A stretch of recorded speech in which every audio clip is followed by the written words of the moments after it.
Hi everyone, welcome to the channel. In this video very quickly I will show you how you can change your language in Google Gemini.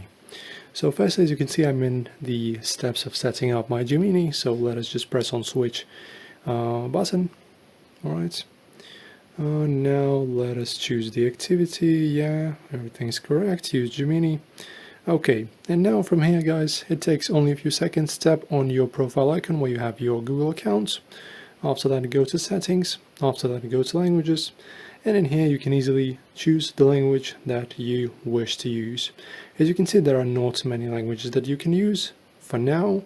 I suppose there will be more languages added as the time flies by. But for now, these are the languages you can use. And please go ahead. And that's how it's done, guys. It takes only a few seconds. You're welcome. Guys, if this video helped you, press thumbs up on the video, subscribe to the channel. See you in the next one.